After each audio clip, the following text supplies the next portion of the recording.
Hello बच्चों।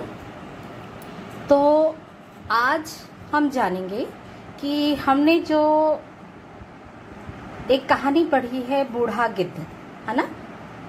तो उस कहानी को लिखा था पंडित नारायण पंडित जी। ठीक है। अब ये जो लेखक थे इस कहानी के, उनको इस कहानी को लिखने की प्रेरणा किस कहानी से मिली या किस पुस्तक से मिली, ये एक बहुत ही रोचक कहानी है इसके पीछे की, वही आज हम जान रहे हैं। असल में बात ऐसी है कि पहले समय में कहानियां जो थी वही एकमात्र साधन हुआ करती थी लोगों को नीति शास्त्र का ज्ञान देने के लिए, लोगों को बताने के लिए कि हम कैसे अपने आप में या अपने व्यवहार में सुधार कर सकते हैं।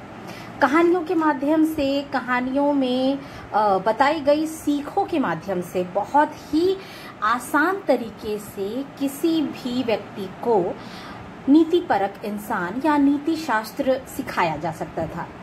ये जो बात है ये एक बहुत ही सच्ची कहानी के रूप में भी आप इसे जानते हैं, क्योंकि आप सभी ने हितोपदेश नामक जो एक कहानी है और उसके अलावा पंचतंत्र की जो कहानियां हैं, ये इन कहानियों के बारे में आपने सुना होगा।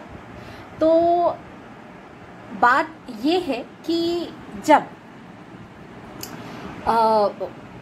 पंचतंत्र की कहानियां लिखी गई थी, पंचतंत्र की कहानियां जैसे कि आप जानते हैं, और यदि आप नहीं जानते तो मैं आपको बताना चाहूंगी कि आचार्य विष्णु शर्मा जो थे वो बहुत ही विद्वान पंडित थे, और ये जो थे इन्होंने अपने समय में जब ये आचार्य हुआ करते थे, इन्होंने काफ़ी सारे लोगों को विद्या का दान दिया था।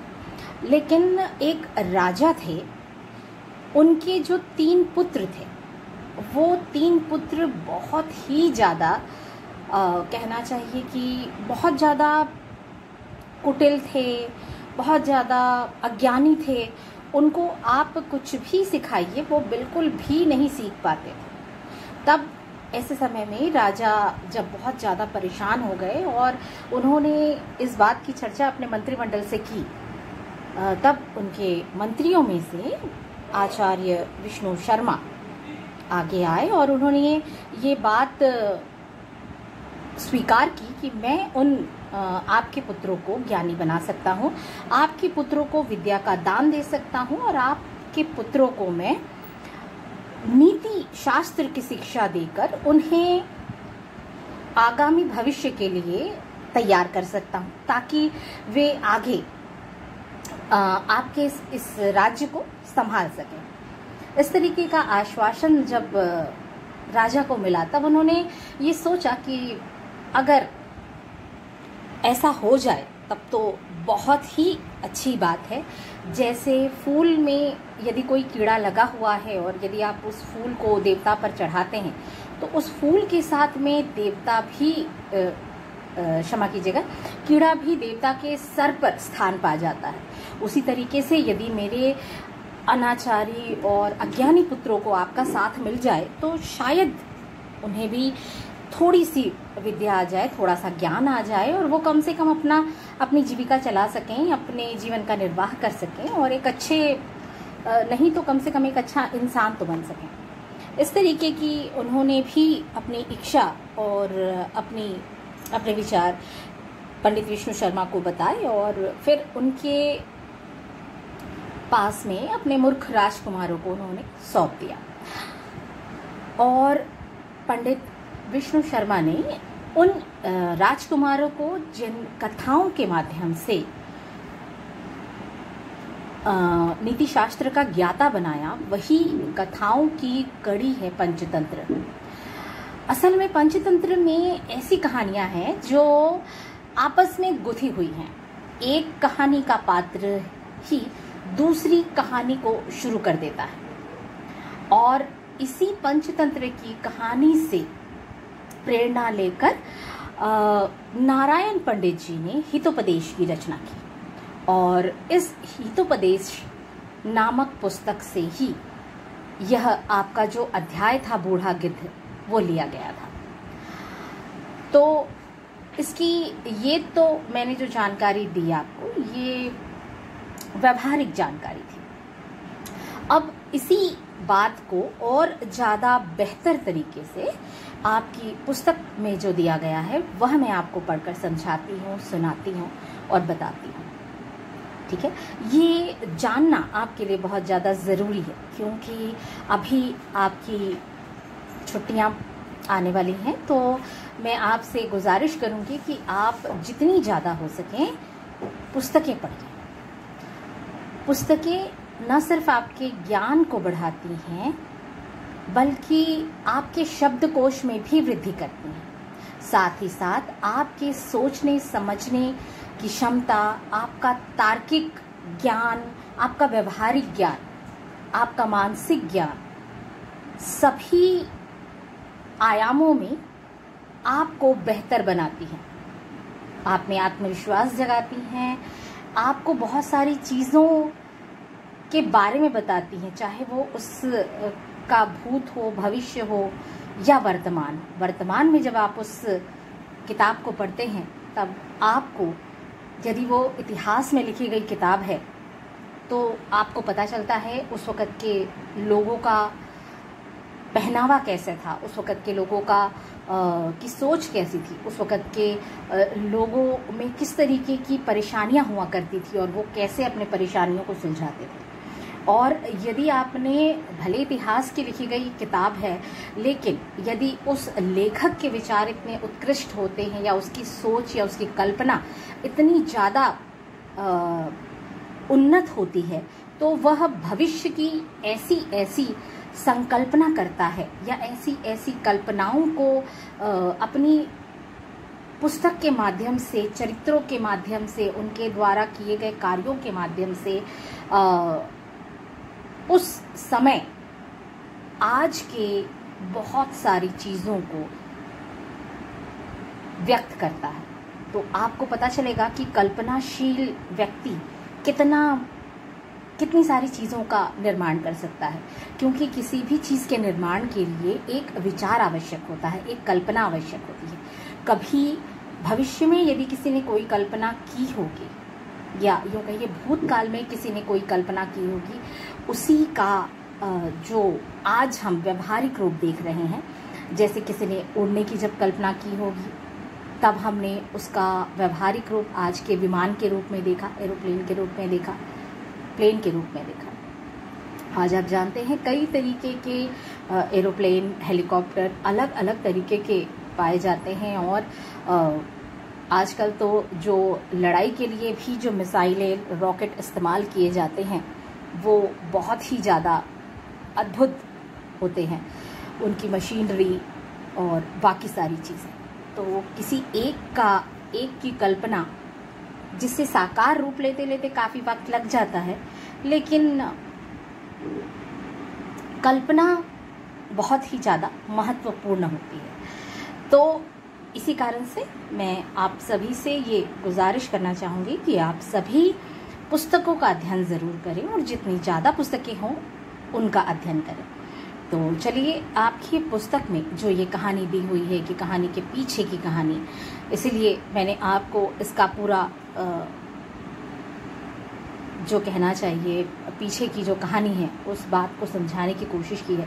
आशा है आप अब तक ये तो समझ गए होंगे कि आपने जो पाठ पढ़ा है बूढ़ा गिद्ध, वो उसके लेखक ने कहाँ से प्रेरणा प्राप्त की और क्या क्या हुआ था, उसको और विस्तार से अच्छे से जानते हैं। उसके लिए हमें ये कहानी पूरी पढ़नी होगी। तो आइए पढ़ते हैं ये कहानी। आप देख रहे हैं यहाँ पर, अभी आपने बूढ़ा गिद्ध कहानी पढ़ी जो नारायण पंडित द्वारा लिखी गई हितोपदेश नामक संस्कृत पुस्तक से ली गई है।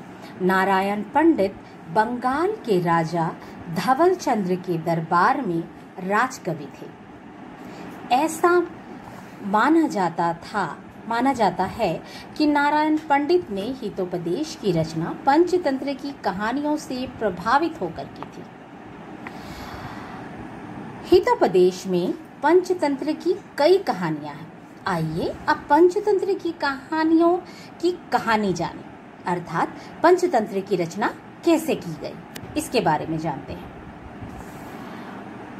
भागीरथी नदी के तट पर पाटलिपुत्र नाम का एक नगर बसा हुआ था। भागीरथी, जिसे आज हम गंगा के नाम से जानते हैं, और पाटलिपुत्र, जिसे हम पटना के नाम से जानते हैं, ठीक है, जो आज भी उत्तर प्रदेश में है। और आपको, जैसा कि मैंने आपको अभी बताया भी था, कि हमें अपने भूतकाल के बहुत सारे चीज़ों के बारे में पता चलता है जब भी हम कोई चीज़ पढ़ते हैं। तो जैसा कि आपने यहाँ पर अभी जाना कि गंगा नदी का एक नाम भागीरथी भी है, और पाटलिपुत्र, जिसे पटना के नाम से जाना जाता है, और अभी वर्तमान में और फिर से उसका नाम बदलकर पाटलिपुत्र रखे जाने की कवायदें चल रही हैं। तो आगे बढ़ते हैं हम। उस समय नगर में राजा सुदर्शन का राज्य था। राजा सुदर्शन सर्वगुण संपन्न राजा थे। एक बार राजा ने किसी व्यक्ति के मुख से एक श्लोक सुना। उस श्लोक का अर्थ था, विद्या रूपी नेत्र मनुष्य का वह नेत्र है जो विभिन्न प्रकार के संदेहों को दूर करता है। जिसके पास विद्या रूपी नेत्र नहीं है, उसे अंधे के समान ही समझना चाहिए। इस श्लोक को सुनकर राजा को अपने राजकुमारों का ध्यान हो आया। राजकुमार न केवल विद्या विहीन थे, बल्कि कुमार्ग पर भी चल पड़े थे। राजा विचार करने लगे, ऐसे पुत्रों से क्या लाभ, जो न तो विद्वान हो और न धार्मिक ही हो। जिस प्रकार कानी आंख पीड़ा देती है, उसी प्रकार ऐसी पीड़ादायक पुत्रों का होना, उसी प्रकार ऐसे पीड़ादायक पुत्रों का होना है। मन में इन बातों के आने पर राजा सोचने लगे कि मैं अपने पुत्रों को किस प्रकार विद्वान और गुणवान बनाऊं। यहाँ पर जैसे श्लोक के बारे में बताया गया है, तो वैसे ही आप जानते हैं, या आपने पता नहीं कभी सुना है कि नहीं, पर एक श्लोक और है जिसमें ये कहा गया है कि विदेश में विद्या आपका सबसे अच्छा मित्र होता है। क्योंकि विदेश में आप किसी को नहीं जानते हैं, किसी को नहीं पहचानते हैं। उस वक़्त आप अपने ज्ञान और विवेक से ये निर्णय लेते हैं कि आपके लिए क्या चीज़ उपयुक्त है और क्या चीज़ अनुपयुक्त है। यानी आपको कहाँ पर जाना चाहिए, क्या करना चाहिए, किन चीज़ों की आपको ज़रूरत है, इन सभी के बारे में यदि आप ज्ञानी हैं तो अपने विवेक से निर्णय ले सकते हैं। इस कारण विद्या जो है वो बहुत ही अच्छा मित्र होता है।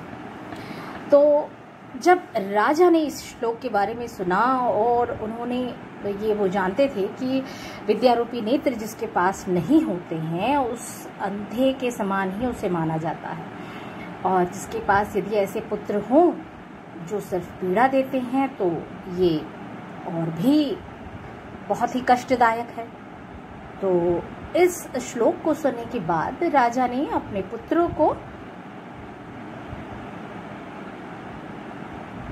पुत्रों को ज्ञान अर्जन के लिए भेजना चाहा, या ज्ञान अर्जन करवाना चाहा। राजा ने पंडितों की सभा बुलाई और अपनी चिंता का कारण उनके सामने रखते हुए कहा, मेरे पुत्र बड़े ही उद्दंड, मूर्ख और अज्ञानी। राजा जानते थे कि उनके पुत्रों में बहुत ही ज़्यादा उद्दंडता है। उद्दंडता क्यों है? क्योंकि वो ये नहीं जानते, वो ये नहीं समझते कि दूसरों को दुख नहीं देना चाहिए। उनकी उद्दंडता के कारण, उनकी बात न सुनने या समझने के कारण लोगों को बहुत ज़्यादा कष्ट होता था। वे मूर्ख थे, इस कारण ऐसे कार्य कर जाते थे कि जिससे सिर्फ और सिर्फ नुकसान होता था। वे अज्ञानी भी थे, तभी वे उद्दंडता और मूर्खता दोनों करते थे। तो राजा ने ये सोचा कि कैसे उन्हें राजनीति और सामान्य नीति या नीति शास्त्र का ज्ञान करवाया जाए। तो राजनीति और सामान्य नीति का उन्हें जरा भी ज्ञान नहीं है। क्या आप लोगों में से कोई ऐसा है जो मेरे राजकुमारों को नीति शास्त्र में निपुण कर दे? ठीक है, राजा की ये चिंता जो थी वो जायज भी थी, क्योंकि यदि राजा भविष्य में किसी पुत्र को राजा बनाना चाहे तो वो ऐसे उद्दंड, अज्ञानी और मूर्ख पुत्रों में से किसे राजा बनाएगा? जिसे भी वह राजा बनाएगा उसका राज्य तो पूरी तरीके से डूब जाएगा, या यूं कहें कि उस राज्य पर भारी संकट आ जाएगा। इन्हीं सब बातों की चिंता कर राजा ने अपने राजकुमारों को ज्ञान देने का निर्णय किया और ये बात अपनी सभा में रखी। राजा की पीड़ा समझकर पंडितों की उस सभा में उपस्थित नीति शास्त्र ज्ञाता महापंडित विष्णु शर्मा ने कहा, राजन, मैं आपके राजकुमारों को नीति शास्त्र का अध्ययन करा सकता हूँ। इसके लिए मुझे केवल 6 महीने का समय है। तो राजा की सभा में जो एक महान पंडित थे, उन्होंने, विष्णु शर्मा जिनका नाम था, उन्होंने इस चुनौती को स्वीकार किया और उस चुनौती में खरा उतरने के लिए उन्होंने 6 महीने की मोहलत मांगी। पंडित विष्णु शर्मा की बात सुनकर राजा ने कहा, फूल के साथ रहने पर कीड़ा भी देवता के माथे पर चढ़ जाता है, उसी प्रकार महात्माओं द्वारा सुप्रतिष्ठित पत्थर भी देवत्व प्राप्त कर लेता है। इसलिए अपने मूर्ख पुत्रों को नीति शास्त्र की शिक्षा देने का उत्तरदायित्व मैं आपको सौंपता हूं।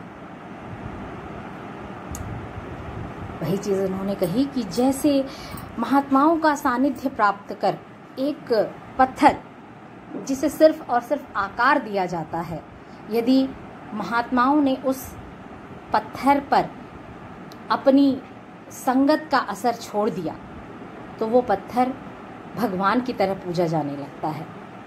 इस कारण शायद आपके साथ रहकर मेरे पुत्रों को ज्ञान प्राप्त हो जाए और वह अज्ञानी से ज्ञानी बन जाए। यह कहकर राजा ने अपने पुत्रों को बुलवाया और उन्हें पंडित विष्णु शर्मा को सौंप दिया।